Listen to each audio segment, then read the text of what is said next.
Hi, this is Lee Thurburn, and in this video we're going to talk specifically about how to grow your business using crowdfunding sources. So let's get started. The first thing I want to talk about is how the crowdfunding business is changing. In 2011, there were approximately $1.2 billion raised by companies using crowdfunding websites. In 2014, it's projected that there's going to be about $10 billion in funding raised. Obviously, crowdfunding is accelerating rapidly.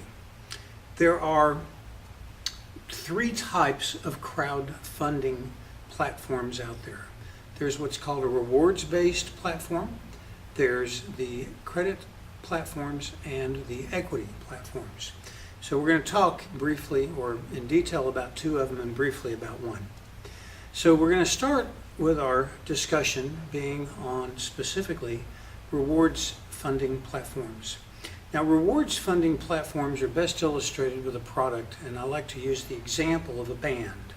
If you happen to be a member of a band, and let's say you're, a young person that plays the guitar, and you and your band members have been practicing together and playing gigs for the last 2 or 3 years, and you've built a little bit of a following. You maybe have a database of say a couple of thousand people who you can email to let them know when you're going to be at a club, and when you arrive at the club you do a pretty good job of filling the club up.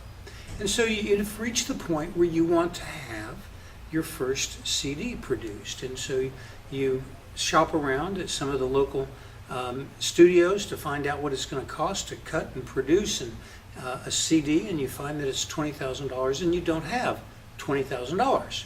So you decide to use a crowdfunding platform like Kickstarter or Indiegogo, and you do it as follows.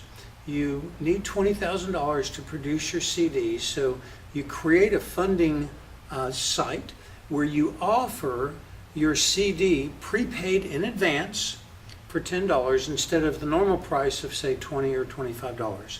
So you create this website on the crowdfunding platform, and you announce to your followers that you're raising money to produce a CD. So they go to Kickstarter or Indiegogo, they sign up on one of the rewards, and maybe they pay you $10, and in exchange you promise to send them a CD, a music CD, when you have finished producing it. So you get the money and they get a promise that you'll send them the CD. Well, you get the money, you raise your